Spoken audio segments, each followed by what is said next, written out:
Oruç haqqında olan bu dərsə xoş gəlmisiniz. Bu dərsi sizinlə bölüşmə imkanına çox şadam. Oruç həqiqətən əhəmiyyətli bir hadisədir. Çox yerdə imanlılar cəmiyyəti bunu itirib. İsa'nın həyatına nəzər salsanız, görərsiniz ki, o xidmətinə 40 günlük oruç tutmaqla başladı və bizə də oruç tutmağı söylədi. Oruç tutsan demədi, oruç tutanda dedi. İlk həvarilər oruç tuturdular. Həvarilərin işləri kitabında oxuduğumuz həyatı yaşamaq istəyirsinizsə, müqəddəs kitabın oruç haqqında nə dediyini bilməlisiniz. İlk dəfə tutduğum 40 günlük oruç həyatımı dəyişdi. Sonra dəfələrlə oruç tutmuşam. Görürəm ki, həvarilərin işləri kitabında oxuduğumuz həyatı yaşamağa başlamağın sirri oruç tutmaqdır. Oruç bizə özümüzü aşağı tutmağa kömək edir. Nəticədə Allah bizi yüksəldir. Bəlkə də həyatında bir inamsızlıq maniyəsi, qorxu maniyəsi var. Oruç Allahın bizə o divarı yarıb keçmək üçün verdiyi bir vasitədir ki, bu maniyəni yarıb keçəndən sonra Allahın bizim üçün hazırladıqlarını yaşaya bilək. Buna görə də mən bu dərsi və müqəddəs kitabın bu mövzuda dediyini öyrətməyi səbirsizliklə gözləyirdim. Oruç tutmaq haqqında çoxlu şəhadətlərim var. Oruca aid praktik məsləhətlərim var.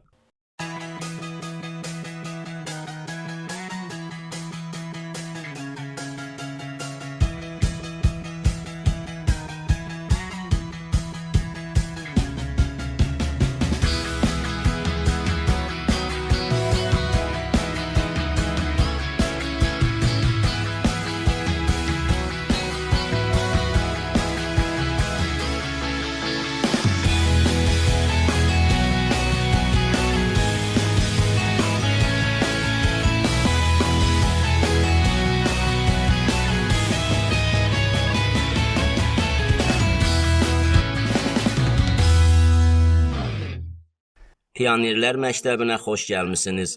Bugün sizinlə bölüşmə imkanını səbirsizliklə gözləyirdim.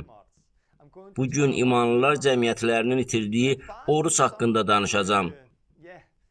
Bir çox xristiyanlar oruç tutmurlar. Oruç bir sirdir. Oruçda çox şey var. Əgər həvarilərin işləri kitabında oxuduğumuz həyatı yaşamağa başlamaq istəyirsinizsə, şərt orucdur.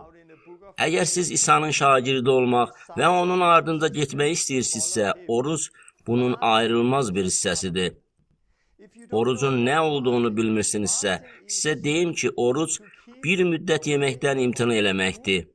Bu yeməksiz bir neçə saat, bir neçə gün, bir neçə həftə və ya daha uzun müddət ola bilər. Susuz və yeməksiz oruc isə daha qısa müddət olur. Çox adam tanıyıram ki, onlar televizora baxmaqdan və ya başqa şeylərdən oruç tutduqlarını deyirlər. Məsələn, televizora baxmadan bir ay yaşayırlar. Düşünürəm ki, bu əlbəttə ki, yaxşı bir şeydir. Amma oruc, müqəddəs kitaba uyğun olan oruc, Allaha daha yaxın olmaq məqsədi ilə vaxt ayırıb, qısa və ya uzun müddət ərzində yeyib içməkdən imtina eləməkdir. Oruc budur. Və bu dərsin sonunda sizdə bu barədə daha çox məlumat olacaq. Orucun nə qədər güclü vasitə olduğunu görəcəksiniz. Əminəm ki, oruc haqqında bu təlim bir çox insanın həyatını dəyişdirəcək. Çünki bu, Allahın bizə verdiyi, həyatımızı dəyişə biləcək, imanlılar cəmiyyətlərimizi dəyişə biləcək, millətləri dəyişə biləcək bir vasitədir. Oruç tutmaq çox vacibdir.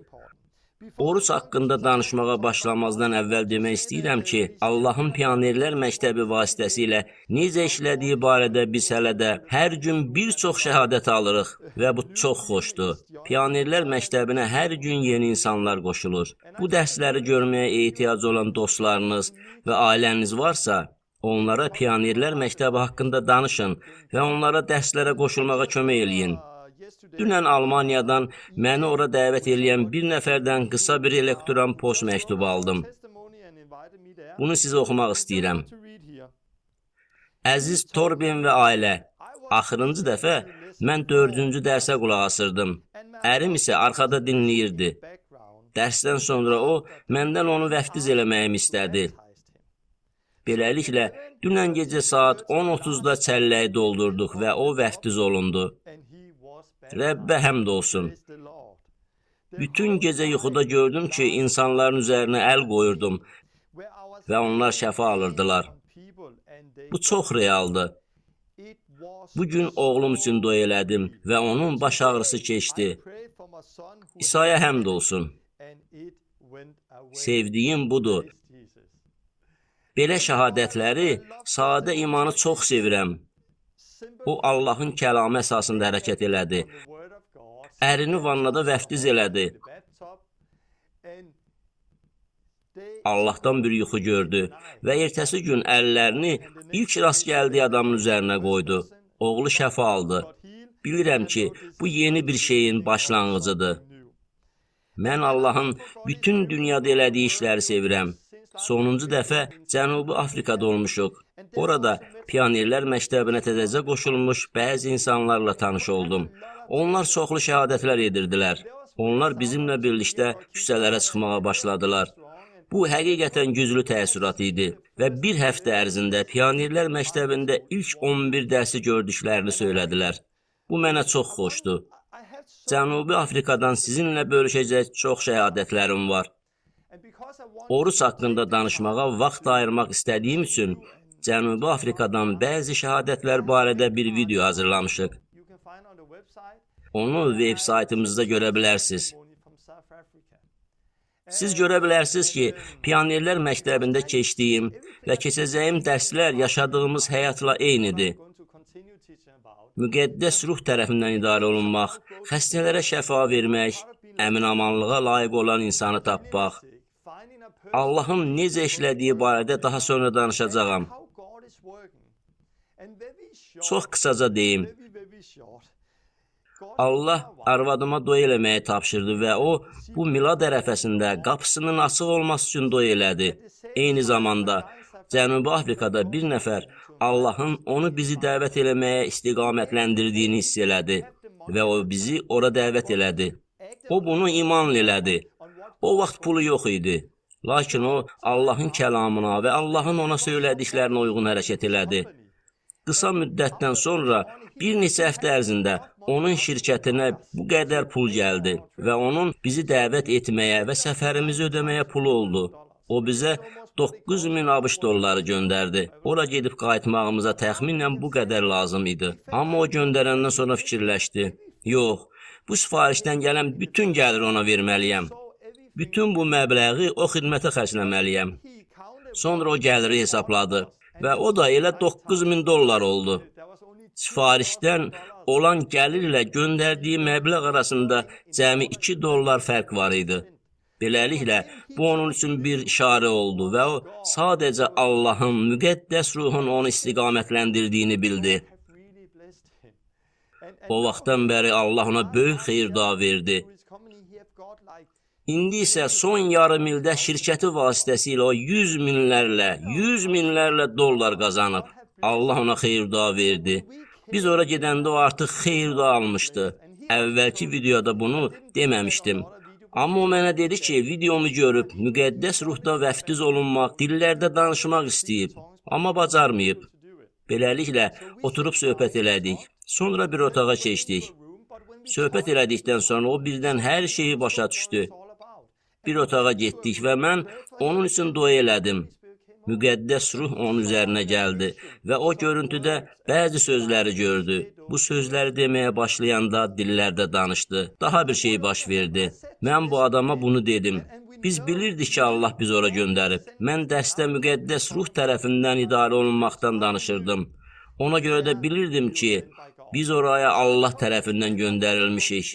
Ona görə də bu adama dedim ki, mən bu əraziyə getmək istəyirəm. Hiss edirəm ki, Allah bu əraziyə getməyimi istəyir.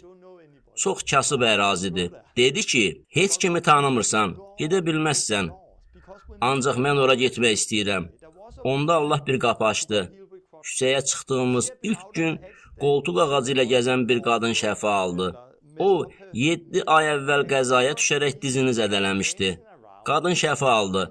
O, ətrafda sevincindən rəqs eləyirdi və dedi ki, bizə gələ bilərsən, mənim bir uşaq evim var. İstəyirəm ki, gəlib onlar üçün dua edəsən. O, harda yaşayır? Həmin getmək istədiyim bölgədə. Bir neçə gündən sonra biz həmin əraziyə yola düşdük. Lakin ora çatanda bildik ki, dostumuz onun telefon nömrəsini özü ilə götürməyi unudub. polis idarəsində görüşəcəkdik.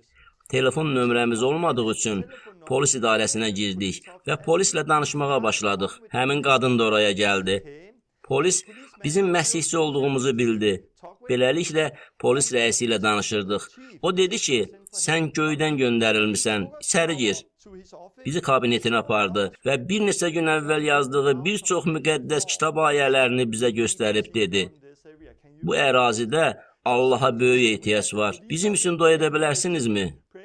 Beləliklə, orada biz polis idarəsində rəis üçün və orada işləyən insanlar üçün dua elədik. Polis rəisi dostundan xahiş elədi ki, daha sonra o qayıdıb həbsdə olan insanlar üçün də dua eləsin. Allah heyrətamiz yol ilə qapıları açırdı və biz o qadının evinə getdik. 4 yaşında bir oğlan uşağı var idi. Danışa bilmirdi. Həyatında ilk dəfə danışmağa başladı. Şəfa aldı. Hər şey çox güclü idi. Pionerlər məktəbində öyrətdiyim və növbəti dərsdə öyrədəcəyim şeyləri biz yaşayırdıq. İsa'nın şagirdləri olan bizlər müqəddəs ruh tərəfindən idarə olunmağa çağırılmışıq. Allah arvadımla danışdı. Arvadım dua elədi. Həyat yoldaşım dua edəndə Allah o adamla danışdı və o bizi dəvət elədi. Heç vaxt tanımadığım, görmədiyim adamın dəvəti ilə getdik. Onunla nə telefonla, nə də Skype ilə danışmışdım. Biz sadəcə Allahın istiqamət verdiyini bilirdik. Sülh içində idik. Çünki Allah bizi ora göndərmişdi. Orada həmin adam müqəddəs ruhda vəftiz olundu. Orada hiss elədim ki, bu əraziyə getməliyəm. Küçədə şəfa almış bir qadının həmin ərazidə yaşadığını aşkar edib oraya getdik. Polis idarəsinə gəlib çıxdıq. Polisdə də nəsə baş verdi. İndi biz onlarla işləyirik. Dostum o qadının evinə yenə gedəcək və orada İmanlılar cəmiyyəti təşkil edəcək. Ora gələnlərə kömək eləyəcək. Mən Luka 10-da İsa'nın dediyini oxuyuram. Gedin, xəstələrə şəfa verin, müjdəni təbliğ eləyin, əminamanlığa layiq olan adamı tapın, onun evində qalın, qabağınıza qoyulanı yeyin. Mən bu barədə daha çox söz deyə bilərdim. Amma sonra Luka 10 haqqında ətraflı danışacağam. Sizi veb-saytdakı bu şəhadətlər videosuna baxmağa dəvət eləyirəm. Cəmi 20 dəqiqədir və siz həqiqətən müqəddəs ruhun heyrətamiz şəkildə necə rəhbərlik etdiyini, təfərrüatlarını görəcəksiniz. Başlamazdan əvvəl kiçik bir video var. O, Cənubi Afrikadan cəmi 1 dəqiqəlik videodur. Mən sizə bu qısa videonu göstərmək istəyirəm. Əsa ilə gəzən, sonra isə şəfa alıb bizi evinə dəvət edən qadını da görəcəksiniz.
Veb-saytda Cənubi Afrikadan daha çox videolarım var.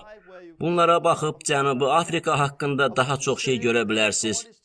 Allah bütün dünyada heyrətamiz işlər görür və mən Allahın bu dərslər nəticəsində edəcəyi işləri səbirsizliklə gözləyirəm. Dua ilə başlayaq. Ey Allah, gördüyün işlərə görə sənə təşəkkür eləyirəm. Cənubi Afrika üçün sənə təşəkkür edirəm. Bütün dünyada gördüyün işlərə görə sənə təşəkkür eləyirəm. Pionerlər məktəbi vasitəsilə gələn bütün şəhadətlərə görə sənə təşəkkür eləyirəm. Oruç tutmaq haqqında olan bu dərs üçün dua eləyirəm. Dua eləyirəm ki, mənə kömək eləyəsən. Müqəddəs ruhun vasitəsilə mənə demək istədiyini söyləməyə kömək elə. Bu videoya baxan hər kəs üçün dua eləyirəm ki, oruç haqqında sənin nə dediyini anlasınlar. Bu onlar üçün vəhy olacaq. Onların eləməyə başlayacaqları və həyatlarını dəyişdirəcək bir şey olacaq. Bu mənim həyatımda yeni bir şeyin başlanğıcı olduğu kimi, onların həyatında da yeni bir şeyin başlanğıcı olacaq. Dua eləyirəm ki, onlara görmək üçün göz eşitmək üçün qulaq ver. İsa'nın adı ilə. Amin. Oruc. Mən 2 il əvvəl Polşada idim və bəzi görüşlər keçirirdim. Ətrafda gəzir, şəhadət edirdim. Görüşlər keçirirdim. Bir gün bir nəfərlə maşınla yol gedirdik. Bir görüşə, başqa şəhərə gedirdik. Həmin adam dediyim şəhadətlərə heyran qalmışdı. Allahın necə işlədiyinə, müqəddəs ruhun necə şəfa verdiyinə və insanların necə xilas olduğuna dair şəhadətləri eşidirdi. O, həqiqətən də heyran idi. Çünki əvvəllər belə şeylər eşitməmişdi. Beləliklə, biz maşında olanda dedi, Torben, bunun sirri nədir? Yaşadığın şeylərin nəyin nəticəsində yaşayırsan? Sir nədədir? Bu suala biraz təəccübləndim və dedim, sir yoxdur. Bu İsa'dır. Təkcə İsa. Razıyam. Amma sən başqa insanlardan nəyi fərqli edirsən? O, başqa insanlardan nəyi fərqli edirsən deyəndə birdən ağlıma gəldi. Oruc. Gördüm ki, tanıdığım bir çox insanlar, Danimarkada olan imanlılar, adi həyat yaşayanlar üçün oruç tutmamaq normaldır. Oruç tutsalar da, yalnız bəzən bir gün, başqa vaxtda 2-3 gün oruç tuturlar.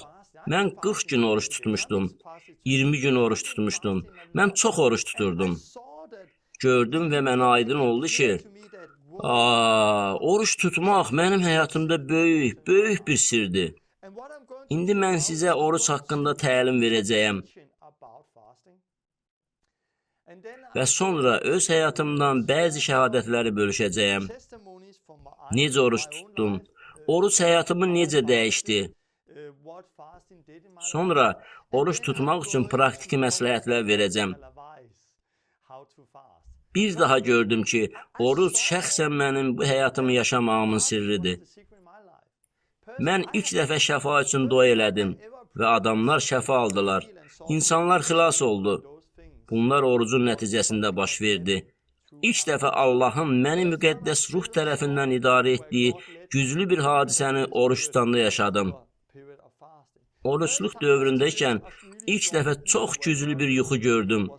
Və bu yuxu vasitəsilə Allah mənə istiqamət verdi. Görürəm ki, həyatımda maneələrlə üzləşdiyim dövrlər olub. Sonra oruç tutdum və maneəni yarıb keçdiyimi gördüm. Yeni səviyyəyə qalxdım. Yenə oruç tutdum və yeni bir səviyyəyə qalxdım. Oruç tutmaq həqiqətən güclüdür. Müqəddəs kitab oruç haqqında nə deyir? Xəstələrə şəfa verməkdən danışdığım 5 və 6-cı dərslərdə bu barədə biraz danışdım. Matta 17-də bir yer var ki, onlar cinə tutulmuş bir oğlanı İsa'nın şagirdlərinin yanına gətirdilər və şagirdlərdən cini qovmalarını istədilər. Onlar isə bunu bacarmadılar. İsa gəlib o şagirdləri məzəmmət elədi. Sonra o adamı cindən azad etdi. Şagirdlər soruşdular ki, niyə biz cini çıxara bilmədik? İsa onlara cavab verdi. Burada belə oxuyuruq. İmanınız az olduğu üçün. İmanınız olarsa, sizin üçün mümkün olmayan heç bir şey olmaz. Beləliklə, onlar imansızlıqlarına görə cini çıxara bilmədilər. Sonra İsa dedi, bu cür ruhlar yalnız dua və oruçla çıxa bilər. Mən bunu əvvəllər də demişəm, bu sahədə çoxlu anlaşılmazlıq olub. Çünki çoxları fikirləşir ki, cinin çıxmamağının səbəbi dua və orucun olmamasıdır. Əgər şagirdlər dua edib oruç tutsaydılar, cin çıxardı. Amma problem cin deyil, problem şagirdlərin imansızlığı idi. İsa belə deyir, bu cür ruhlar yalnız dua və oruçla çıxa bilər. Sizə bir söz demək istəyirəm. Şagirdlər əvvəllər də çoxlu şəfa görmüşdülər. Onlar çox şey görmüşdülər. Amma burada bir maneə ilə rastlaşdılar. Bu imansızlıq maniyəsi idi. Orada imansızlıq var idi. Bu başqa şeylərə inanmadıqları üçün deyildi. Çünki əvvəllər möcüzələr edirdilər. Amma orada bir vəziyyət yarandı ki, şagirdlər imansızlıq yaşadılar. Bəlkə qorxu da yaşadılar. Elə bir maniyə var idi ki, onu yarıb keçə bilmirdilər.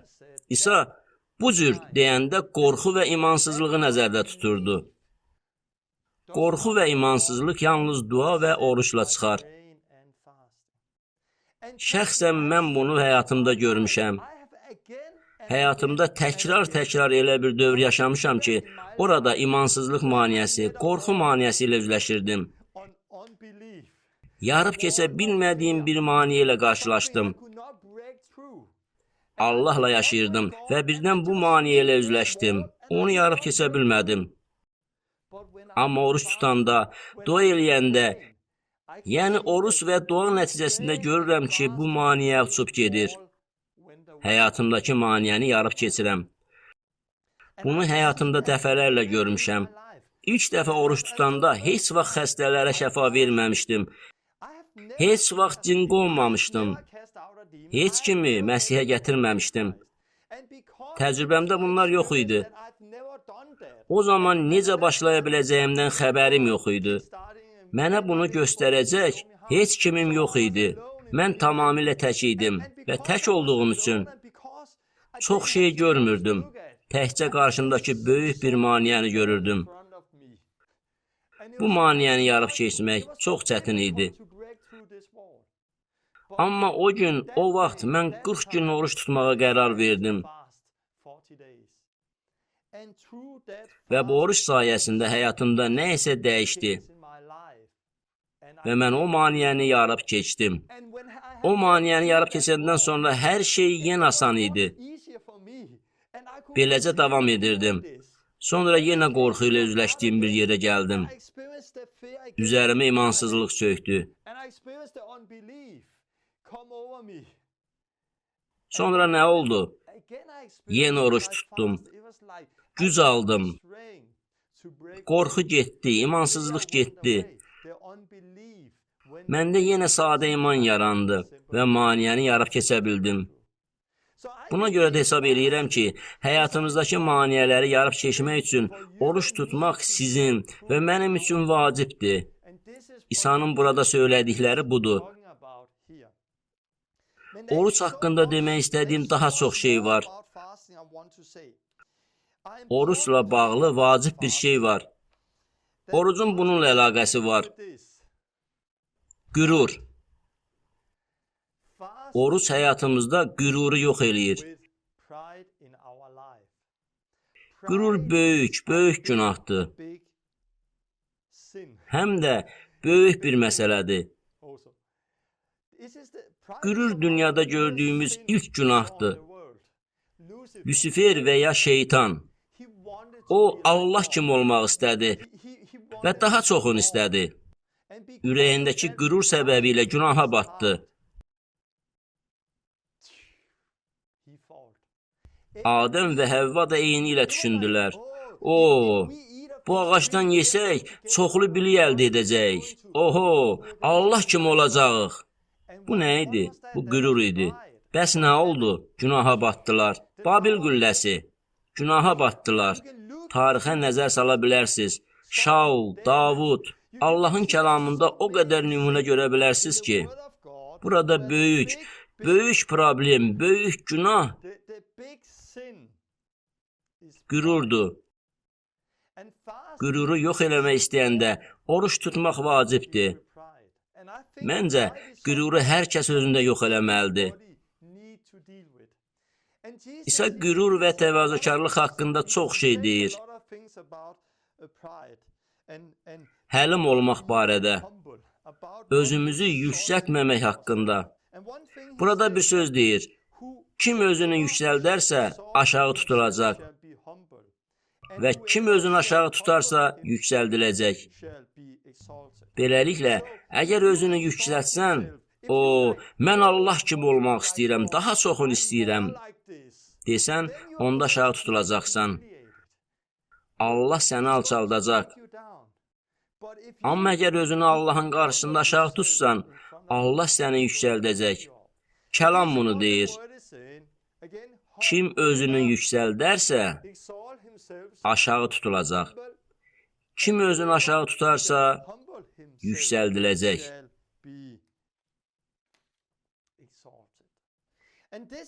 Şeytanla da, İsa ilə də belə oldu.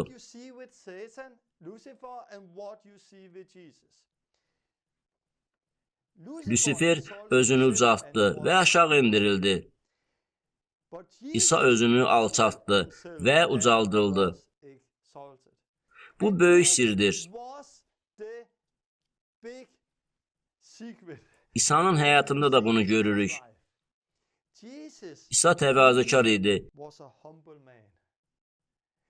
İsa'nın həyatında qürur yox idi. İsa Allah qarşısında və insanların qarşısında özünü aşağı tuturdu. Buna görə o yüksəldi. Siz bu barədə Filippililərə 2:5-dən başlayaraq oxuya bilərsiniz. Belə yazılıb. Məsih İsa necə düşündü, siz də elə düşünün. Allah surətində olduğu halda o özünü Allaha bərabər tutmağı bir haqq saymadı. İnsan şəklini alıb özünü aşağı tutdu və ölümə qədər, çarmıx üzərində ölümə qədər itaət göstərdi. İsa nə elədi? Özünü aşağı tutdu, itaət elədi. Buna görə də Allah onu çox ucaltdı və ona lütflə bütün adlardan ali bir ad verdi. Beləliklə İsa nə elədi? İsa özünü aşağı tutdu və itaətkar oldu. Buna görə də Allah onu ucaltdı və bütün adlardan üstün olan adı verdi. Yaqub deyir, Rəbbin önündə özünüzü aşağı tutun, o da sizi ucaldacaq.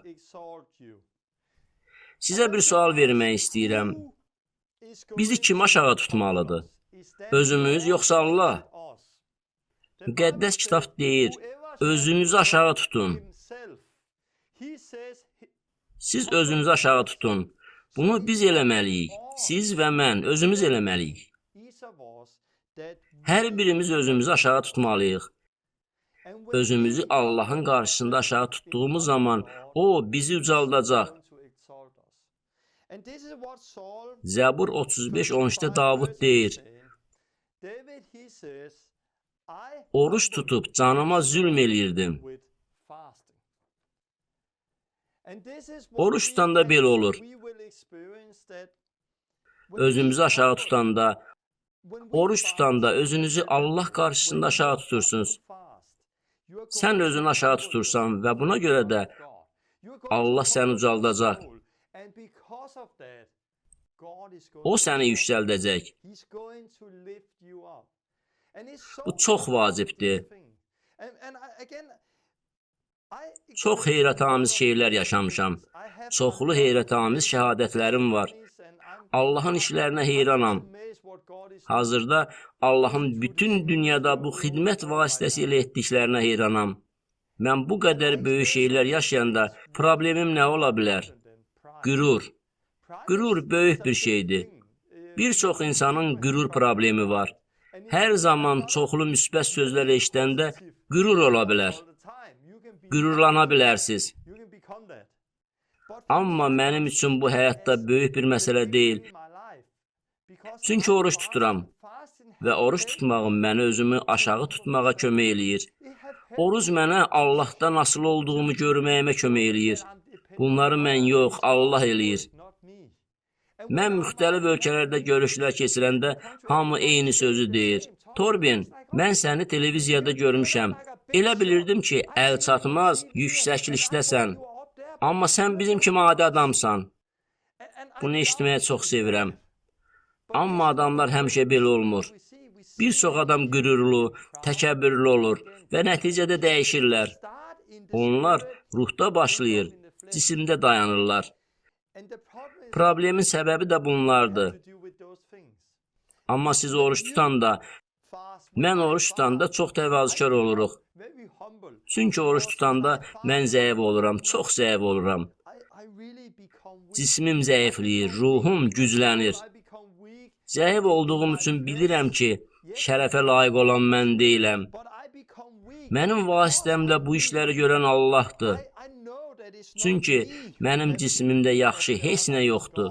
Mən öz gücümlə Allahın böyük işlərini eləyə bilmərəm. Hamısı müqəddəs ruh tərəfindən edilir. Odur ki, oruç tutmaq qürurla mübarizədə çox vacibdir. Oruç tutmağımız sizin və mənim ixtiyarımızdadır. Beləliklə, oruç vasitəsilə qüruru yox eləyirik. Özümüzü Allah qarşısında alçaldırıq ki, O bizi yüksəldə bilsin. Beləliklə, Allah bizi yüksəldə bilər. Oruç barədə başqa bir şey. Davud deyir, oruç tutub canıma zülm eləyirdim. Oruç insanın canına təsir göstərir. İndi bu barədə danışacağam. İnsanın canı, iradəmiz, ağlımız, duyğularımız, bunlar bizim canımızdadır. Bura yazmışam. Beləliklə, can nədən ibarətdir? Canın bir hissəsi iradədir. Mən bunu edəcəm deyirik. Bunu eləmək istəyirəm. Canın digər hissəsi ağıldır. Mən belə fikirləşirəm. Canın başqa bir hissəsi emosiyalar, hisslərdir. Mən hiss eləyirəm. Bunlara baxmaq çox maraqlıdır. Çünki biz İsa Məsihin şagirdləri olaraq bunlara əsaslanaraq yaşamamalıyıq. Mən edəcəyəm deməməliyik. Mən belə fikirləşirəm deməməliyik. Mən hiss edirəm deməməliyik. Amma çox vaxt insanların ağzından bu sözlər çıxır. Mən edəcəyəm, mən bunu eləmək istəyirəm, mən onu eləmək istəyirəm. Ey, bəs Allah nə istəyir? Məncə bunu eləməliyik, məncə belədir. Ey, bəs Allah nə düşünür? Mən belə hiss eləyirəm. Dayan, bəs Allah nə hiss eləyir? Biz Məsihlə birlikdə çarmıxa çəkilmişik. Məsihlə birlikdə ölmüşük və Məsihlə birlikdə dirilmişik. Artıq mən yaşamıram, Məsih məndə yaşayır. Artıq istəyirəm, hiss eləyirəm, fikirləşirəm yoxdur. İndi vacib olan Allahın nə düşündüyüdür. Allah deyir ki, sənin nə istədiyin önəmli deyil. Nə düşündüyün önəmli deyil, nə hiss elədiyin önəmli deyil. Əslində, bugünkü məsihçilərin əksəriyyəti belə yaşayır. Onlar oruç tutanda bu saydıqlarım yox olur. Çünki oruç bunları aradan qaldırır. Oruç tutanda canınızın istədiyini inkar eləyirsiniz. Canınız isə mənə yemək ver, mən acam deyə qışqırır. Ancaq Davudun dediyi kimi siz öz canınıza öyrədin, deyin, sakit ol, itaət elə. Davud deyirdi, Rəbbə alqış elə, ey könlüm. Davud öz canına Allaha şükür eləməyi əmr edirdi. Başçılığı ələ keçirib canına əmr eləyirdi. Məndə necədir? Canım çox şey eləmək istəyir. Amma oruç tutmaqla canımın, nəfsimin istədiyini inkar eləyirəm. Canım daxilimdəki müqəddəs ruhun iradəsinə, Allahın iradəsinə tabe olmağı öyrənməlidir. Mənim hiss elədiyim əhəmiyyətli deyil, Allahın hiss elədiyi əhəmiyyətlidir. Mənim düşündüyüm deyil, Allahın düşündüyü əhəmiyyətlidir. Əsas mənim istədiyim deyil, Allahın iradəsidir. Beləliklə, söhbət Allahın iradəsini yerinə yetirməkdən gedir və Matta 7:21-də oxuyursunuz ki, Allahın iradəsini yerinə yetirən əbədi həyata malikdir. İsa deyir, Allahın iradəsini yerinə yetirən, önəmli olan Allahın iradəsidir. Orucun gücü böyükdür. Orucun nəyə faydası var? Bizim canımız, ruhumuz, cismimiz var. Oruç tutanda canımın istədiyini, cismimi və ya nəfsimi inkar eləyirəm. Mən canımın tələb etdiyini inkar eləyirəm. Yemək. Amma mən bunu inkar eləyəndə cismim zəifləyir. Eyni zamanda ruhuma çox dəstək verirəm.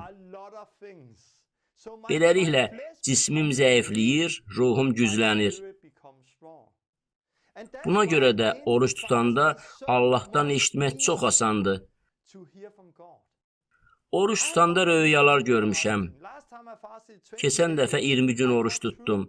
O 20 gündə 2 çox güclü yuxu gördüm.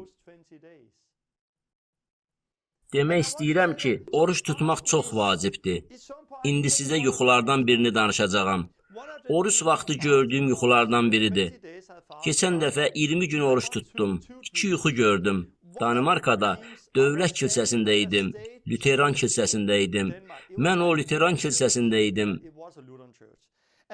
Birdən yuxuda özümə, paltarıma baxdım və gördüm ki, dövlət kilsəsində keşişlərin geyindiyi paltardayam. Özümə baxıb təəccübləndim və düşündüm, mənim burada nə işim var? Bu paltarda nə eləyirəm? Mənim üçün Danimarkadakı dövlət kilsəsinin, Lüteran kilsəsinin ənənələri əhəmiyyətsizdir. Ona görə də birdən özümü dövlət kilsəsində, keşiş paltarında görəndə çox təəccübləndim. Mənim burada nə işim var, deyə düşündüm. Ətrafıma baxdım. 2 keşiş var idi. Keşişlərdən biri səcdəgaha, mihraba yaxınlaşdı və dedi, Torben Sandergaard buradadır. O xəstələrə şəfa vermək və bizə də bunu öyrətmək üçün gəlib. O bunu deyəndə düşündüm. Nə? Mən buna görə buradayam. Mən təəccübləndim. Çünki Lüteran kilsəsində bunu eləmək normal deyil. Keşiş dedi, bura gəl Torben. Mən də onun yanına getdim. Çox təəccübləndim. O dedi, nə lazımdırsa onu da elə. Adətən elədiyin şey elə. Yaxşı, təşəkkür eləyirəm. Mən ətrafa baxdım və düşündüm. Dövlət kilsəsi, tamam. Mən sadəcə olaraq harada olduğumu unutmağa çalışdım. Bir missiyada olduğumu təsəvvür elədim. Sual verdim. Yaxşı, kim xəstədir? Yaxınlaşsın. Yuxuda xəstələr üçün dua elədim və onlar şəfa tapdılar. Sonra arxamda bir səs eşitdim və arxaya döndüm. Arxamda 2 keşiş dayanmışdı. Biri xəstələrə şəfa verir, digəri isə cin çıxarırdı. Dönüb bunu görəndə oyandım. Bu adi bir yuxu deyildi, Allahdan gələn bir yuxu idi. Beləliklə, bir neçə saatdan sonra dostlarımla bir yerdə idim və onlara dedim, qulaq asın, Allah mənə dünən gecə yuxu verdi. Onlara yuxu haqqında danışdım. Dedim, yuxunun nə demək olduğunu dəqiq bilmirəm. Bəlkə nəyinsə bir rəmzidir və ya başqa bir şeydir, əmin deyiləm. Amma gəlin dua eləyək və Allahdan gözləyək. Orada dua elədik və Allahdan gözləməyə başladıq. Bir saat sonra mənə Danimarka kilsəsindən olan bir dövlət keşişindən məktub gəldi. Salam Torben, bu bazar günü gəlib bizə xəstələrə şəfa verməyi öyrədə bilərsənmi? Bunu görəndə fikirləşdim, mən dəqiq bilirdim ki, bu yuxuda deyilən şey idi. Maraqlı idi, çünki cümə və şənbə günləri başqa işlərlə məşğul olurdum və şənbə mənə rahat deyildi. Amma arvadım mənə dedi ki, bu Allahdandır, ora getməlisən. Bunun Allahdan olduğunu bilirdim. Bilirdim ki, bəli, getməliyəm. Çünki yuxunu görmüşdüm. Mən keşişə bu barədə danışanda o çox həyəcanlandı. Çünki bir həftə əvvəl onların görüşü olmuşdu. Görüşdə müqəddəs ruhun rəhbərliyi altında olmaq haqqında danışmışdılar. Daha çox şeyə sahib olmaq istəmişdilər. Onlar şəfa almaq istəmişdilər və sonra mənimlə əlaqə saxlamalı olduqlarını hiss eləmişdilər. Həmin gecə Allah mənə yuxu verdi ki, oraya gedib xəstələrə şəfa verim və onlara da öyrədim. Mən ora getdim və bu baş verdi. Keşiş kickstart olundu. İlk dəfə xəstəyə şəfa verdi. O vaxtdan bəri orada dəfələrlə olmuşam və hazırda orada çox şeylər baş verir. Yəni görürsən, müqəddəs ruh mənə güclü bir yuxu verdi. Bu, oruç tutduğum müddətdə gördüyüm 2 yuxudan biri idi. Bu yuxuları orucun nəticəsində gördüm. Oruc Allahdan eşitməyi asanlaşdırır. Kəlamın həyatını dəyişməsini asanlaşdırır. Çünki sən özündə bu 2 şeyi inkar edirsən, canını və cismini. Ruhunu isə oruç vaxtı çox qidalandırırsan. Cisim zəifləyir, ruhunuz isə güclənir. Maniyəni yarıb keçə bilirsiniz. Maniyəni yarıb keçmək asan deyil, amma oruç tutanda cisim zəifləyir, ruh isə qüvvətlənir. Onda yarıb keçə bilirsiniz. Beləliklə, oruç tutmaq həqiqətən vacibdir. Oruc həqiqətən böyük bir şeydir. Davam edirik. Hər sahədə olduğu kimi, oruç məsələsində də İsa'ya baxmaqla başlayacaq. Bunu həmişə deyirəm. İlk öncə İsa'ya baxın, sonra ilk şagirdlərə baxın. İlahiyyətə gəldikdə, praktiki məsihçi həyatına gəldikdə, həmişə əvvəlcə İsa'ya baxın, sonra ilk şagirdlərə baxın. İsa nə elirdi? İlk şagirdlər İsa'nın əmrini necə icra edirdilər? İsa'ya baxaq. İsa xidmətinə nədən başladı? Müqəddəs ruhu alandan sonra İsa ilk növbədə nə elədi? O xidmətə 40 günlük orucla başladı. Müqəddəs ruhu alandan sonra İsa 40 günlük orucla başladı. İsa iblis tərəfindən sınağa çəkilmək üçün ruh tərəfindən səhraya aparıldı. İsa 40 gün 40 gecə oruç tutdu. Matta 4:1-2-də belə deyir. Beləliklə, burada oxuyuruq ki, İsa müqəddəs ruhu qəbul elədi.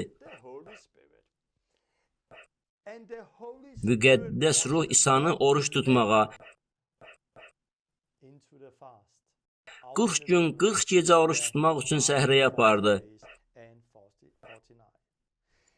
Orada İsa şeytan tərəfindən sınağa çəkildi. İsa'nın birinci sınağı ehtiyacla əlaqəli idi. Bu, ehtiyac. İsa'nın canı çörək istəyirdi. Burada daşlar var. Sadəcə dua elə ki, Allah daşı çörəyə döndərsin. Sən də onu ye. Amma İsa dedi, İnsan yalnız çörəklə deyil, Allahın ağzından çıxan hər kəlmə ilə yaşayar. Beləliklə, İsa sınağa çəkildi. Bədəni azdı, çörək istədi. Lakin İsa bunu rədd elədi. Çünki bu, orada onun üçün Allah iradəsi deyildi. Allah İsa'nın oruç tutmasını, Allaha yaxınlaşmasını istəyirdi. Müqəddəs ruh İsa'nı oruca istiqamətləndirdi. Oxuyursunuz ki, oruçdan sonra İsa ruhun qüdrəti ilə qayıtdı. Beləliklə, İsa müqəddəs ruhun rəhbərliyi ilə oruca girdi və müqəddəs ruhun gücü ilə oruçdan çıxdı. Şəxsən mən də ilk dəfə oruç tutanda bunları yaşadım. Mənim həyatımda da bu eyni idi. Əvvəllər heç vaxt Allahın qüdrətini görməmişəm. Allahı axtarmağa başladım. Bu həyatı yaşamaq istədiyim üçün Allahı axtarmağa başladım. Müqəddəs ruh məni 40 günlük oruca istiqamətləndirdi. Bu müddət ərzində Allah çox şeylər elədi. Həmin o 40 günlük oruçdan mən müqəddəs ruhun qüdrətində çıxdım. Həyatımda nə isə dəyişdi.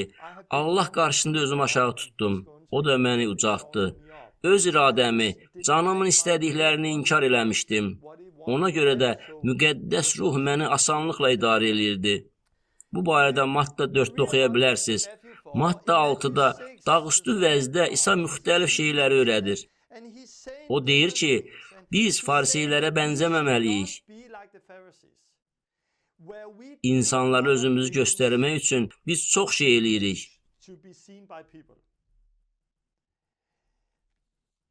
İsa sədəqə verməkdən danışırdı. İsa dedi ki, sədəqəni hamının gördüyü yerdə vermə. Özünü göstərmək üçün vermə. Çünki onda xeyir-dua olmaz. Yox, sədəqəni başqa cür ver. İsa dua eləməkdən, oruç tutmaqdan da danışırdı. Bunu özün insanlara göstərmək üçün eləmə. Beləliklə, İsa bunların səhv və ya düzgün yol edilməsindən danışır. Bu maraqlıdır. İsa 2-ci ayədə sədəqə verdiyin zaman deyir və bu haqda danışır. 5-ci ayədə dua elədiyin zaman deyir və bu haqda danışır. 16-cı ayədə isə deyilir, oruç tutduğun zaman. İsa demir, sədəqə verdiyin zaman, dua etdiyin zaman, əgər oruç tutsan. Yox, İsa sədəqə verdiyin zaman, dua elədiyin zaman, oruç tutduğun zaman deyir. İsa'nın dua eləməyən şagirdi ilə rastlaşsanız, Yəni əvvəllər dua eləyən, indi isə dua etməyən şagirdlərə rastlaşsanız, o adam haqqında deyə bilərsiniz ki, o geriləyəcək. Çünki dua eləmədən İsa'nın şagirdi ola bilməzsən. İsa'nın şagirdi dua eləməlidir. Biz bunu bilirik. Biz İsa'nın şagirdinin sədəqə verən şəxs olduğunu bilirik. Sədəqə verməyən İsa'nın şagirdi ola bilməz. Var dövləti olanların Allahın padşahlığına daxil olması nə qədər çətindir. Əlimizdə olan hər şey Allaha məxsusdur. Həmişə qamarlayıb yığırsansa, mənimseyirsənsə, yığırsansa, deməli ürəyində nəsə səhvdir. İsa sənin Rəbbin deyil, Allah sənin Rəbbin deyil, pul sənin Rəbbindir. Zəngin ola bilərsən, çoxlu pulun ola bilər, amma həmişə vermək lazımdır. Onda səxavətlə verən bir insan olacaqsan. Əlimizdə olanın az və ya çox olmasından asılı olmayaraq hamımız verməyə çağırılmışıq. Biz İsa'nın şagirdləri olaraq verməyə çağırılmışıq. Bəlkə dua eləyib bu adama $1000, bu xidmətə isə $10,000 verməlisən. Bəlkə kilsədə problemi olan insanlara biraz pul verməlisən. Biz verməyə çağırılmışıq. Bu həyatımızın bir hissəsi olmalıdır. Həmin o adam kimi İlk gəlirini bütöv verdi ki, biz oraya gedə bilək. Allah da ona xeyir dua verdi. O ürəyi çox təvazükar bir insandı və özünü yüksətmir. Allah da ona böyük xeyir dua verdi. Beləliklə, vermək həyatımızın bir hissəsidir. Dua həyatımızın bir hissəsidir. Dua eləməyən, sədəqə verməyən şagirdlərə rast gəlsəniz, bilirsiniz ki, hamı bilir ki, onların qəlbində nəsə səhvdir. Oruç tutmayan şagirdlərə siz heç rast gəlmisinizmi? Oruç tutmayan məsihçilərə rast gəlmisinizmi? Əslində bəli. Çünki biz belə düşünürük.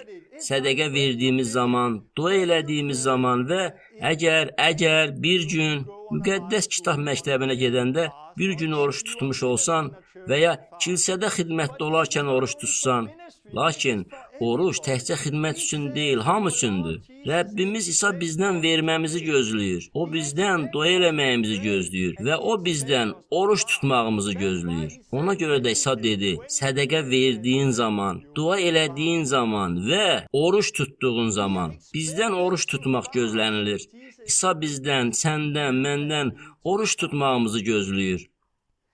Burada maraqlısı odur ki, mən imanda böyüyəndə, kilsəyə gəldiyim ilk illərdə oruç tutanlar haqqında heç eşitməmişdim. Oruç haqqında heç bir təlim də eşitmədim. Oruç tutmaq haqqında heç bir söz də eşitmədim. Oruç haqqında kimsə sual verəndə də, yox, oruç haqqında danışma deyirdilər. İnsanların qarşısında oruç tutmursan, Allah üçün oruç tutursan. Sanki oruç haqqında danışmağa demək olar ki, icazə verilmirdi. Amma biz dua eləməkdən çox danışırdıq, sədəqə verməkdən çox danışırdıq. Amma oruçdan, yox. Bunu insanların gözü qarşısında yox, Allahın qarşısında elə. Yaxşı görək. İsa insanlara oruç tutduğunu, sədəqə verdiyini və dua elədiyini bildirməyin qadağan olduğunu demədi. Böyük məbləğdə pulu sədəqə vermək istəyirəmsə, arvadımla bu barədə danışmalıyam. Çünki biz birlikdə bunu eləyirik. 40 gün, 20 gün oruç tutanda insanlardan gizli bunu eləyə bilmərəm. Çünki çox arıqlayıram. İnsanlar arvadımdan soruşurlar, Torben xəstədirmi? Arvadım deyir, yox, oruç tutur. Hə, yaxşı, indi rahat ola bilərik. Nigaran idik. Həm də oruç tutanda ailəvi şam yeməyi masası arxasında otururuq. Az günü məclislərinə gedirik. Hə, yemək yemirəm. Yəni insanlardan oruç tutduğumuzu gizlətmirik. Amma gedib Facebookda mənə baxın yazmırıq. Çünki o zaman oruc alınmır, qürurlanırsan. Mənə baxın, görün, neçə gündə oruç tuturam. Xeyr, Allah qarşısında oruç tut və Allah qarşısında dua elə. Allah qarşısında sədəqə ver. Amma İsa demir ki, biz bu haqda danışmamalıyıq. Oruç tutmağa gələndə bəzən deməli oluram. Çoxları deyir, yox. Bunu insanların gözü qarşısında eləmə. Buna görə də heç kim oruç barədə öyrətmir. Buna görə də insanların bundan xəbəri yoxdur. Görürsən, Xüsusən də sədəqə barədə çox danışırıq. Duadan çox danışırıq, amma oruçdan danışmırıq. Əgər İsa'nın sözlərinə əsaslanaraq oruçdan danışmırıqsa, onda biz sədəqə verməkdən, dua etməkdən də danışmamalıyıq. Luka 5-də İsa oruç haqqında da danışır. Çünki bəzi insanlar İsa'dan oruç tutmaq barədə soruşurdular. Yəhyanın şagirdləri oruç tuturdular. Fariseylər oruç tuturdular. İsa'nın şagirdləri isə o vaxt oruç tutmurdular. Onlar yeyib içirdilər.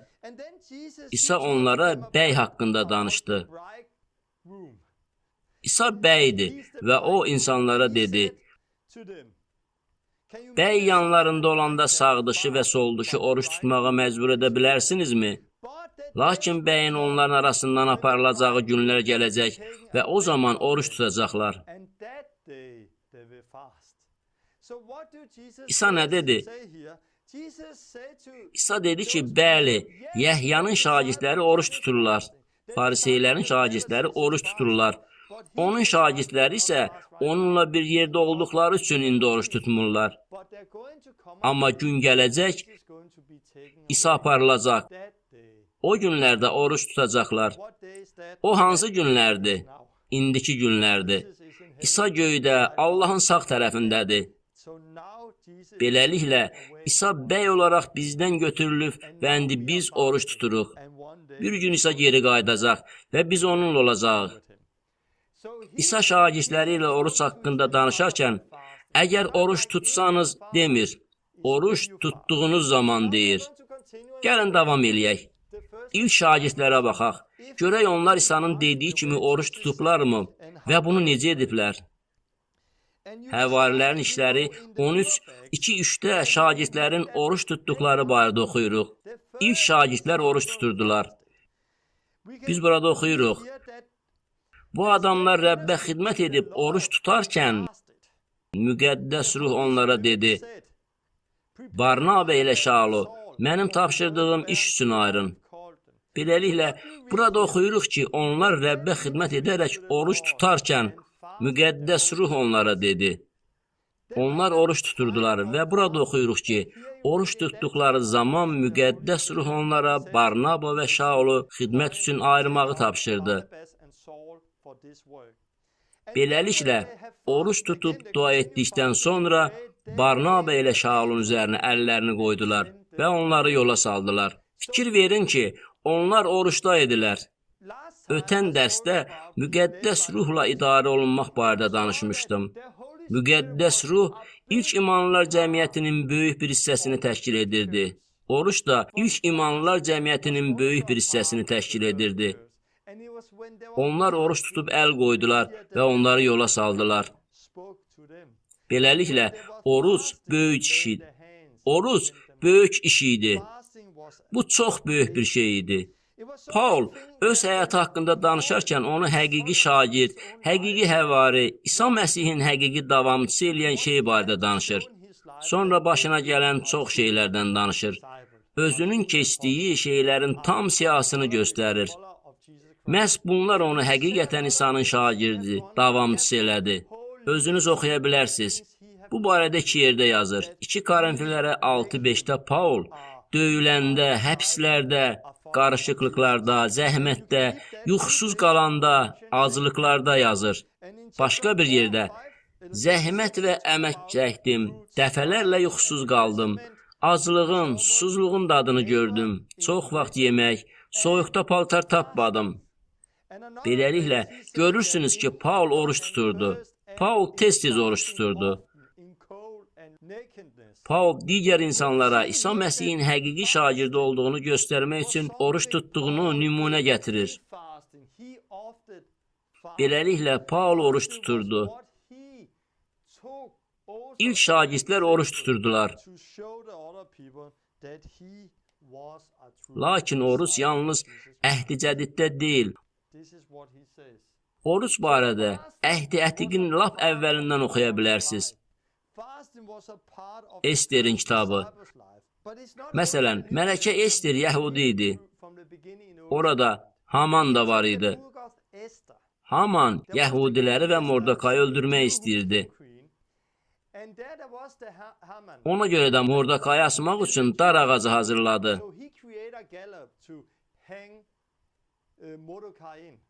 Onda yəhudilər nə elədilər? Onlar oruç tutdular və oruç tutduqları üçün hər şey alt-üst oldu. Bütün yəhudilərin ölməsini istəyən və Mordekayı asmaq üçün dar ağacını hazırlayan şəxs özü orada asıldı. Mordekay və bütün yəhudilər sağ qaldılar. Bu barədə Esterin kitabında oxuya bilərsiniz. Get, Şuşanda olan bütün yəhudiləri topla. 3 gün, 3 gecə yeməyib, içməyib mənim üçün oruç tutun. Beləliklə, orucun əhdətikdə hər şeyi dəyişdirdiyi bir nümunə var. Yunus və balıq. Yunusun kitabında da Nineva padşahı hamıya oruç tutmağa əmr elədi və hər şey dəyişdi. Beləliklə, oruc əhdətikdə böyük bir şey idi. Oruc insanı dəyişən, xalqları dəyişən, millətləri xilas eləyən bir şeydir. Oruç sayəsində insanlar dəyişir. Həmçinin, əhdətikdə biz oruç tutan digər adamları da görürük. Musa oruç tuturdu, İlyas oruç tuturdu, Şamuel, Davud, Ezra, Nehemya, eləcə də bir çox başqa peyğəmbərlər oruç tuturdu. Əhd-i Cədiddə İsa və ilk şagirdlər, Peyğəmbər Xanna, Vəftizçi Yəhya və onun şagirdləri oruç tuturdular. Müqəddəs kitabda bir çox insan oruç tuturdu. Deməli, oruc kiçik bir şey deyil, oruç tutmaq böyük bir şeydir. Orucun bir sirri var. 2 Salnamələr 7-14 yazır.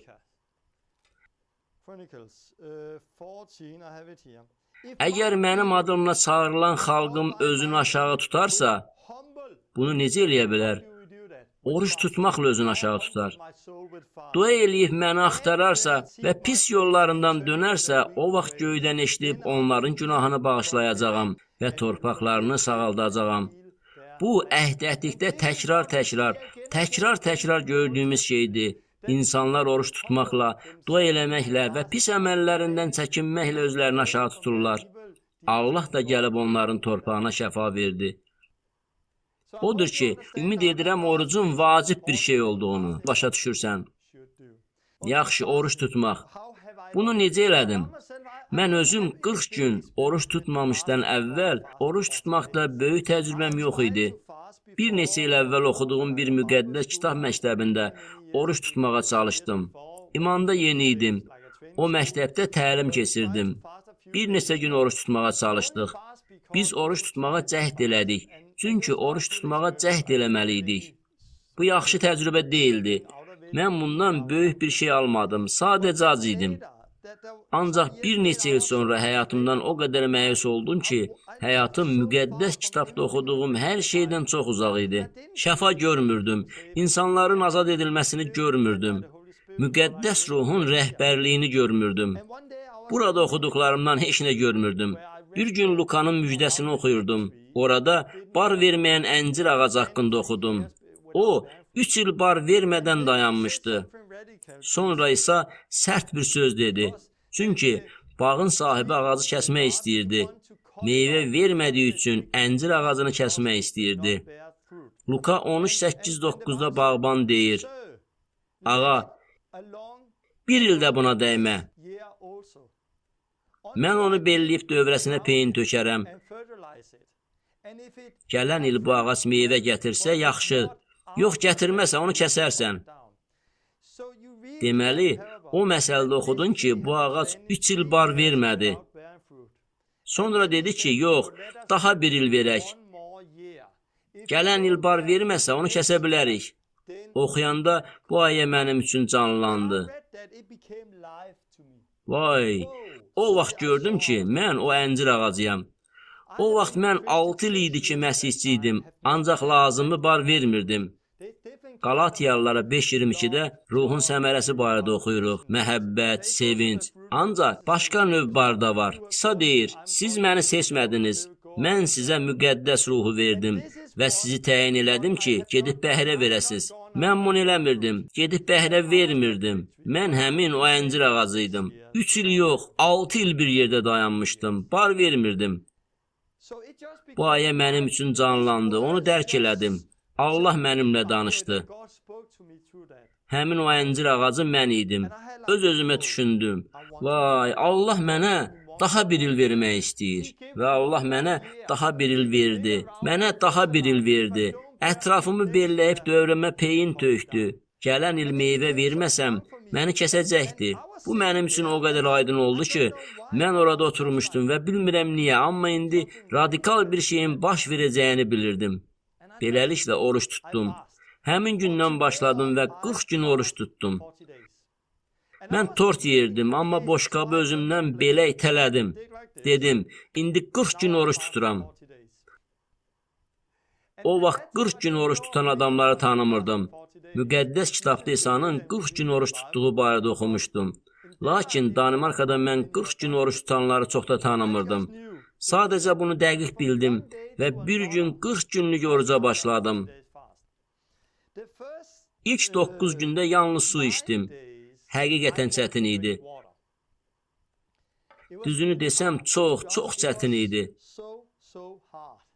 Sanki su içəndə özümü məcbur eləməli olurdum. Demək olar ki, suyu sevmirdim. Su içmək istəmirdim. Susuz oruç tutmaq istəyirdim. Həqiqətən çətin idi. Amma bədənimdə çox şey hiss eləyirdim. Əvvəllər oruç tutmamışdım. Odur ki, daxilimdə böyük bir döyüş gedirdi. Çünki özümü ac hiss eləyirdim. Başlanğıçda başım ağrıyırdı və özümü yorğun hiss eləyirdim. Bədənimdə qəribə bir şey hiss eləyirdim. Amma oruç tutmağa davam elədim. Allahı axtarırdım. Müqəddəs kitabı oxuyurdum. Çox dua eləyirdim. 9 gündən sonra biraz şirə içməyə başladım. Danimarkada çox soyuq idi. Yanvar ayı soyuq olur. Ona görə də çox üşüyürdüm. Əllərim o qədər soyuq idi ki, bədənimə biraz istilik gətirmək üçün isti şokolad içməyə başladım. Beləcə oruç tutdum. Və bu 40 günlük müddət ərzində ruhani dəyişikliklər başladı. Mən sadəcə kəlamı çox oxuyurdum, dua eləyirdim. Saatlarla dua eləmirdim, sadəcə əvvəlkindən daha çox dua eləyirdim və kəlamı oxuyurdum. Daxilimə həyat gəldi. Müqəddəs ruhum mənimlə müxtəlif şeylər haqqında danışmağa başladığını hiss elədim. Müqəddəslik haqqında, günah haqqında. O məni dəyişməyə başladı. Mən Allahın qarşısında özümü aşağı tuturdum. Tövbə elədim. Allah mənim həyatımı dəyişməyə başladı. Allah mənə bəzi şeyləri göstərirdi və mən tövbə eləməyə başladım. Bu həyatımı tamamilə dəyişdi. Allah mənimlə danışdı. Amazondan Düzgün Təlim adlı bu kitabı ala bilərsiniz. Web saytımda onun linki var. Onu əldə edib oxuya bilərsiniz. Allahın istiqaməti ilə mən o kitabı yazdım.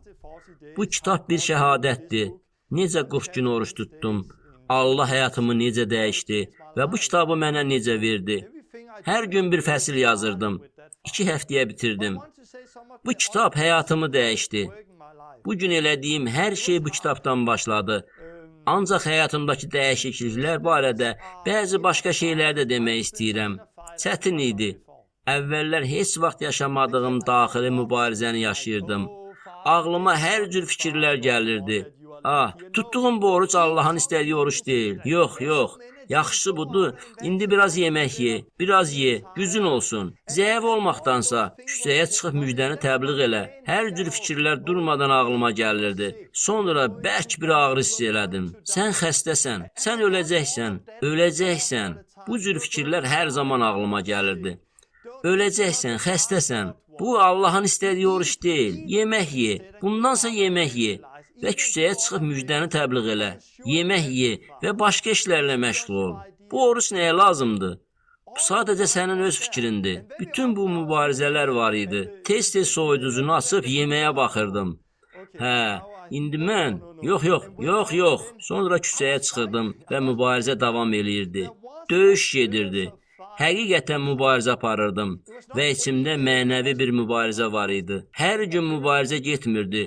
Oruç tutduğum bəzi günlərində olurdu. İnanıram ki, bir gün, 2 gün və ya 3 gün yox, uzun müddət oruç tutsanız, vacib şeylər əldə edə biləcəksiniz. Tanıdığım insanların çoxu yalnız 3 gün oruç tutmağa çalışıblar və bu eyni şey deyil. Açıq dediyimə görə üzr istəyirəm. Çünki mən 3 gün oruç tutanda birinci gün çox ac oluram.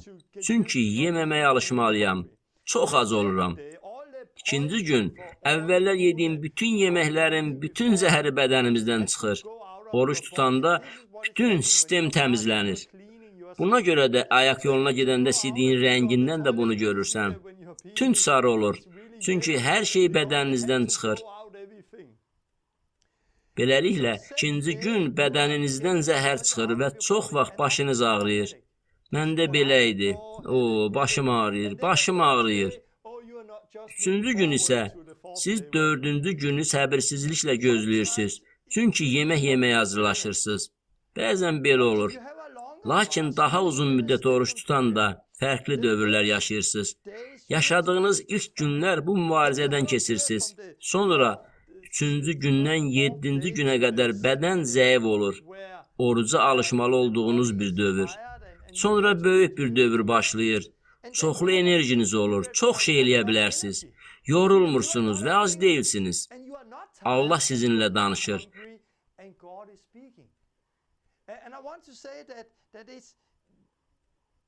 Bunu bilmək üçün bu dövrləri yaşamalısınız. Özünüz həmin dövrləri yaşamalısınız. Mənim üçün oruç müddətinin düz ortasında döyüş oldu. Əminsən? Əminsən ki 20 gün deyil? Əminsən ki 40 gündür? Ağlınızda sanki döyüş gedir. Canınızda bir döyüş gedir. Canınızda bir döyüş gedir və həqiqətən qərar verirsiniz. Yox, öz istədiyimi etməyəcəm. Öz düşüncəmlə hərəkət etməyəcəm. Öz hisslərimlə addım atmayacağam. Bu Allahın iradəsidir. Həqiqi oruçda sən özünü aşağı tutursan, bayaq dediyim kimi, həm də ruhunu gücləndirməyi öyrənirsən. Güclü olmağı öyrənirsən. Özündə müəyyən xarakter formalaşdırırsan, cismani şeyləri inkar eləyib ruha görə yaşamağı öyrənirsən. Çünki bunun necə işlədiyini öyrənirsən. Bu da sınaqlardan keçərək baş verir. Bilirsiniz ki, şeytan yalancıdır. O sizi indi sınayır. Onun dedikləri doğru deyil. Oruç tutanda onun dediyi hər şey barədə düşünürsən. Orucu bitirəndə ora gedib yemək istəyirəm. Bura getmək istəyirəm və ora getmək istəyirəm. Bunu yeyəcəyəm və sən yemək istədiyin çox şeylər haqqında düşünürsən. Mən də çox vaxt belə edirəm. Orucun başlanğıcında belə olur. Bunu da yemək istəyirəm. Amma çoxlu oruç günlərindən sonra yenidən yeməyə başlayanda bir parça çörək yeməklə başlayırsınız. Bir dişləm edən kimi çənəniz ağrıyır. Niyə? Çünki çoxdandır çənənizi işlətmirdiniz, çeynəmirdiniz. Çənə əzələləri ağrıyır. Dad hiss eləmirsən, çünki həftələrlə dad bilmirdin. Qida əvvəlki kimi dad vermir. Sonra mədən dolur, çünki çoxdan yemirdin. Bir dişləmdən sonra mədən dərhal dolur. Daha oralara gedib heç nə yemək istəmirsən. Görürsünüz, günah belə işləyir, səni yoldan çıxarmaq istəyir. Bu o qədər dadlıdır ki, elə ləzzətlidir ki. Amma oruçdan sonra həmin yeməyi dilinə vuranda, bu ki yalan idi. Yalnız bir neçə saniyəlik gözəl olur. Amma sonra adam peşman olur. Mən nə elədim? Görürsən ki, günah adamı yoldan çıxarır. Bu da mənə oruç tutmaqla günaha qalib gəlməyə kömək elədi. Cismə görə deyil, ruha görə yaşamaq. Beləliklə, oruç tutmağı öyrəndim. Növbəti dəfə oruç tutmağım bir növ daha asan oldu. Çünki məndə eyni qorxu yox idi. Artıq bunun necə işlədiyini bilirdim. İkinci dəfə bu mənə daha asan oldu. Axırıncı dəfə 40 günlük orucun son günündə olanda o vaxt böhrana düşmüşdüm. Maniyə ilə üzləşmişdim. Yarıb keçə bilmirdim. Mən böyük böhran içində idim və siz də bu barədə mənim sonuncu reformasiya kitabımda oxumusunuz. Mən o böhranda idim və axırıncı gün Allahın səsini çox aydın eşitdim. Bu şəhərə get, dedi. Onun səsini çoxdan eşitməmişdim. İndi isə o yenidən danışdı. Həmin şəhərə getdim və dua elədim. Allahım, mən niyə buradayam? Burada nə eləməyimi istəyirsən? Mən bir nəfərlə tanış oldum. O şəfa aldı. Bəlkə də bu hekayəni eşitmisiniz. O adam mənə dedi ki, bazar ertəsi, çərşənbə axşamı, çərşənbə günləri Allaha dua elirdi. Allah, Torbeni bizim şəhərə göndər ki, mənim üçün dua eləsin, mən də şəfa alım. Cümə axşamı Allah mənimlə danışdı və mən ora getdim. O şəfa aldı. Orada mən ilk dəfə müqəddəs ruh tərəfindən idarə olunmağın nə olduğunu başa düşdüm. Oradan evə gələndə həyatımız dəyişməyə başladı və böhrandan çıxdıq. Allah bizimlə təkrar danışırdı. Beləliklə, mən bunu həyatımda çox aydın görə bilirəm. İlk dəfə 40 gün oruç tutanda şəfa vermək və murdar ruhlara qovmaq sahəsində maneəni yarıb keçdim. Başqa bir dəfə həyatımda həqiqətən böyük bir böhran yaşayırdım. Maneəni yarıb keçə bilmirdim. İrəlini heç görə bilmirdim. Dedim, ey Allah, sən müdaxilə eləməsən öləcəyəm. Çox çətin olduğu üçün az qala ölmək istəyirdim. Amma oruç tutanda yenə maneəni yarıb keçdim. Mən həmçinin 7 və 20 günlük oruç tutdum. Bu barədə sizə artıq demişəm. Bu vaxt 2 yuxu gördüm. Bir gün Allah Ester kitabı vasitəsilə mənimlə danışdı. Onda 3 gün yeməksiz və su içmədən oruç tutdum. Bu da çox güclü bir oruc idi. Çünki Allah onu ürəyimə qoymuşdu. Normal olaraq oruç tutanda çoxlu su içmək lazımdır. Amma bu dəfə bu 3 gündə başım ağrımadı. Heç bir problemim olmadı. Sadəcə 3 gün yemək yemədim və içmədim. Bu həqiqətən çox güclü idi. Birinci gün bir duama cavab aldım. İkinci gün ikinci duama cavab aldım. Üçüncü gün isə duaya cavab və güclü peyğəmbərli söz aldım. 3 gün daha güclü bir oruc idi. Beləliklə, oruç tutmaq vacibdir. Sizə bir neçə praktik məsləhət vermək istəyirəm. Oruç barədə daha bir söz demək istəyirəm. Mən əylənmək üçün oruç tutmuram və məncə heç kim əyləncə üçün oruç tutmur. Çünki oruç tutmaq asan deyil. Məncə Allahı axtarmalısan. Demə, Allahım, oruç tutmağımı istəyirsənmi? De ki, Allahım, mən necə oruç tutum? Necə dua eləyim? Necə sədəqə verim? Məndə olan pulla nə eləyim? Həyatımı necə yaşayım? Necə oruç tutum? Sonra sizə gələn istiqamətə uyğun hərəkət eləyin. Müqəddəs kitabda müxtəlif oruç müddətləri göstərilir. 21 gün, 3 gün və 40 gün. Bəlkə siz sadəcə həftədə 1 gün və ya həftədə 2 gün oruç tuta bilərsiniz. Fəriseylər kimi. Onlar hər bazar ertəsi və cümə axşamı oruç tuturdular. Beləliklə, həftədə 2 gün oruç tuturdular. Bilirəm ki, tarix boyu bir çox xidmətçilər həftədə 1 gün oruç tuturdular. Praktiki məsləhətlər. Oruç haqqında demək istəyirəm ki, arvadım oruç tuta bildiyim üçün şokdadır. Çünki mən yeməyi sevirəm. Yeməyi çox sevirəm. Mən konfet sevirəm, şokoladı sevirəm, kola sevirəm. Bunları çox xoşlayıram. Mən kolanı çox içirəm və çoxlu konfet yeyirəm. Arvadım çox təəccüblənirdi. Çünki mən çox yeyənəm və əllərimi yeməkdən çəkə bilmirəm. Amma oruç tuta bilirəm. Çünki mən əyləncə üçün deyil, Allah üçün oruç tuturam. Mən İsa üçün oruç tuturam. Mən konfetdən çox sevdiyim Allah üçün oruç tuturam. Allahı konfetdən çox sevirəm. Allahı yeməkdən çox sevirəm və oruçda məqsədim var. Heç vaxt əyləncə üçün oruç tutmuram. Allaha yaxınlaşmaq üçün oruç tuturam. Həyatımı dəyişmək üçün oruç tuturam. Qürurlanmaq istəmədiyim üçün oruç tuturam. İstəyirəm ki, Allah məni qürurdan uzaqlaşdırsın. Təvazökar yaşamaq istəyirəm. Allaha itaət eləmək istəyirəm. Ona xidmət eləmək istəyirəm. Onun mənə verdiklərindən istifadə eləyərək düzgün hərəkət eləmək istəyirəm. Buna görə də oruç tuturam. İsa'nın səhrada sınaqdan keçirildiyi kimi, siz də oruç tutanda sınağa çəkiləcəksiniz. Ağlınıza yemək haqqında fikirlər gələcək. Yeməyə başla, bəsdir. Yeməyə başla, yeməyə başla. Etiraf eləməliyəm ki, dəfələrlə oruca başladığım, lakin tamamlamadığım vaxtlar da olub. Elə olub ki, 40 günlük orucu başlamışam, lakin sona çatdırmamışam. Orucu başlayandan sonra bəzən pozursunuz, məyus olursunuz. Amma davam eləyin. Allahı axtarın və ruhdan düşməyin. Öyrənin. Allahı axtarın və yenidən cəhd eləyin. Mən dəfələrlə cəhd eləyib yarımçıq dayanmışam. Sizə bunu da demək istəyirəm. Siz qısa müddət də oruç tuta bilərsiniz. Burada qeyd olunduğu kimi müxtəlif üsullarla qısa müddətə 3 gün yeməksiz və içmədən oruç tuta bilərsiniz. Musa Allahın huzurunda idi. O 2 dəfə 40 gün yemədən və içmədən oruç tutdu. Bu fövqəltəbii bir şeydir.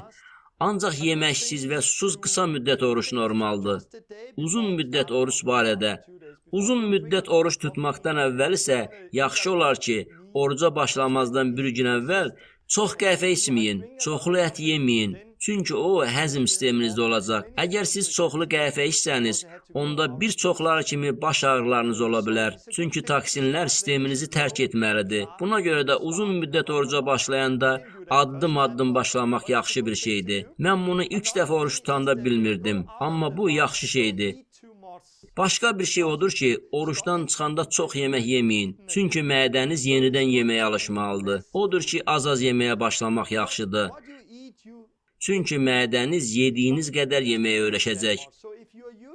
Ona görə də əvvəllər bir qədər yemək yeməyə vərdiş etmişdinsə, oruç tutduqdan sonra daha çox yesən, elə də davam eləyəcəksən və getdikcə çəkiniz artacaq. Çox böyük olacaqsan. Beləliklə, orucu yaxşı başlayın və orucu yaxşı bitirin. Həm də oruç tutmaqla əlbəttə ki, bir neçə kilo itirirsiniz. Normalda 40 günlük oruçda təxminən 16 kiloqram arıqlayıram. 14, 16, 18, təxminən belə. Bunun səbəbi həm də itirməli olduğum kilolarım olmasıdır. İtirəcəkləri çəkisi az olan insanlar az arıqlayırlar. Oruçda adam arıqlayır. Ancaq siz biraz arıqlamaq istədiyiniz üçün oruç tutmayın. Çünki çox vaxt yenidən yeməyə başladığınız zaman çəkinizi yenidən çox artıra bilərsiniz. Çox yesəniz oruçdan əvvəlkindən də kökələ bilərsiniz. Buna görə də ağıllı hərəkət eləyin. Oruç tutduğunuz zaman İsa səhrada olanda hər şeydən, insanlardan, hər şeydən uzaq idi. İsa sadəcə səhrada idi. Mən bunu eləməmişəm. Hər şeydən uzaq olmamışam. Həyat yoldaşım var, uşaqlarım var. Ona görə də mən oruç tutanda adi həyatımı yaşayıram. Oruç tutanda işə də gedirdim. Çünki başqa cür oruç tutmağa şəraitim yox idi. Mən oruç tuturdum. Uşaqlar üçün səhər yeməyi hazırlayırdım. Şam yeməyini hazırlamağa kömək eləyirdim. Süfrəyə yeməyə gətirməyə kömək eləyirdim. Siz də oruç tutarkən bunu edə bilərsiniz. Eyni zamanda həm oruç tuta, həm də ailənizin qayğısına qala bilərsiniz. Bəzən oruç tutanda ailəmlə yemək masası arxasında otururam. Yemək yeməsəm də biraz su və ya şirə ilə otururam. Biraz su və ya şirə qəbul edirəm. Onlar yemək yeyərkən onlarla otururam. Çünki ailə ilə birlikdə olmaq, söhbət eləmək yaxşıdır. Başqa vaxtlar isə onlarla masa arxasında oturmuram. Piyada gəzib doy eləyirəm. Bu hər dəfə fərqli olur. Bu barədə həyat yoldaşınızla və ailənizlə danışa bilərsiniz. İşlərinizi necə edəcəyiniz barədə razılığa gələ bilərsiniz. Beləliklə, bu bir neçə praktiki məsləhətdir. Oruç tutduğumu bilən insanlar bəzən mənə hər cür suallar verirlər. Nə qədər müqəddəs kitab oxuyursan, nə qədər dua edirsən, bunu necə eləyirsən? Bu dua kimidir, sədəqə vermək kimidir, insandan insana fərqlidir. Bəziləri otağa girir, musiqi qoşub uca səslə dua eləyirlər. Mən də bunu eləmişəm. Hələ də bəzən belə edirəm. Amma mən təbiət qoynunda gəzməyi və dua eləməyi xoşlayıram. Mən belə dua eləyirəm. Kəlamı oxuyanda bəzən oturub çox oxuyuram. Bəzən də telefonumda müqəddəs kitabı səslə dinləyirəm. Başqa vaxtlar başqa işlərlə məşğul oluram. Hər dəfə fərqli cür eləyirəm. Dua eləmək insandan insana fərqlidir. Sədəqə vermələri də insandan insana fərqlidir. Oruç da insandan insana fərqlidir. Ola bilsin ki, bir bağ evi tapıb oruc vaxtı orada 3 həftə qala və heç kimlə danışmaya bilərsiniz. Ola bilsin ki, sizin işiniz, eviniz var və oruç vaxtı başqa işlərlə məşğul olursunuz. Bunu Allahdan məsləhətləşərək özünüz etməlisiniz. Ona görə də Allahdan soruşun. Allahım, bilirəm ki, oruç tutmalıyam. Sən məni oruç tutmağa çağırmısan. Nə vaxt oruç tutum? Necə oruç tutum? Mənə kömək elə. Sonra Allahla birlikdə olub oruç tutun. Onunla bu barədə danışın və onun sizə necə rəhbərlik etdiyini və bunun həyatınızda necə həqiqətən yaxşı, güclü təcrübəyə çevrildiyini hiss eləyin. Yəni oruç haqqında demək istədiyim bu idi. Çoxlu məlumat var. Ümumiləşdirib demək istəyirəm ki, oruç qüruru yox eləyir. Oruç vasitəsilə özümüzü Allah qarşısında aşağı tuturuq ki, Allah bizi ucaltsın. Oruç cismimizə qarşıdır. Ona görə də biz canımızı, cismimizi inkar eləyirik. Cisim zəifləyir, ruhumuz isə güclənir.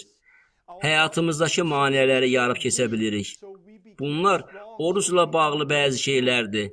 Həmçinin oruc canının hərəkətlərini görməyə sizə kömək eləyir. Sınaqların necə gəldiyini, sınağa qarşı möhkəm dayanmağı öyrənməkdə sizə kömək eləyir. Ölüb Məsih üçün yaşamağı öyrənirsən.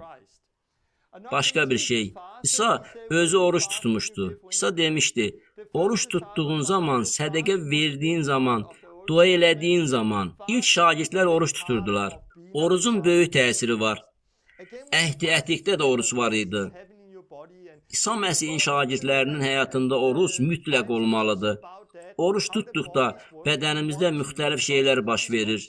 İstəsəniz internetə girib bədənin necə işlədiyinə dair bəzi təlimlər tapa bilərsiniz. Çünki bunu bilmək yaxşıdır. Yaşayacağınız şeylər təhlükəli deyil. Necə ki, hıçqırıq olanda bəlkə ağrı ola bilər. Eləcə də oruç tutanda ağrı ola bilər. Çünki mədədə yemək yoxdur. Amma təhlükəli deyil. Bədəninizə qarşı diqqətli olun. Ağılla hərəkət eləyin. Müqəddəs ruha və sağlam düşüncəyə qulaq asın. Oruç tutun. Güclü şeylər yaşayın. Mübarizə aparın. Orucun həyatınızı necə dəyişdirə biləcəyini təcrübədə yaşayın. Maniyələri yarıb keçin, dəyişin. Oruc şagird həyatınızın bir hissəsi olsun. Bu oruç haqqındaydı. Ümid eləyirəm ki, dərs sizə faydalı oldu. Sizin üçün indi dua edəcəyəm və sonra dərsi bitirəcəyəm. Allahım, bizi öyrətdiyin üçün sənə təşəkkür eləyirəm. Oruç çox vacibdir. Dua eləyirəm ki, oruc imanlılar cəmiyyətinə qayıtsın. Bizim buna ehtiyacımız var. İmanlılar cəmiyyətinin oruca ehtiyacı var. Özümüzü sənin qarşında aşağı tutmalıyıq ki, bizi ucalda biləsən, bizi yüksəldə biləsən. Allahım, biz cismani təbiətə görə yaşamaq istəmirik, Allah. Biz sənin iradənlə yaşamaq istəyirik ki, sənin tapşırıqlarını yerinə yetirək. Bizə kömək elə, oruç tutmağa kömək elə. Haqqında oxuduğumuz bu həyatı yaşamağımıza kömək elə. Orucun nə olduğunu bilməyimizə kömək elə. Bu dərsi dinləyən hər kəs üçün dua eləyirəm ki, onlarla danışasan, onları öyrədəsən və bunu onların ürəklərinə yerləşdirəsən ki, onlar bu yeni həyatı yaşamağa başlasınlar və orucun nə qədər möhtəşəm olduğunu bilsinlər. Müqəddəs ruhunla gəl və bizi dəyişdir. İsa'nın adı ilə dua edirəm. Amin. Xeyir dua ilə qalın. Növbəti dərsin mövzusunu hələ bilmirəm. Dua eləyib Allahdan soruşmalıyam. Görüm, növbəti dəfə nə barədə danışmağımı istəyir. Sağ olun.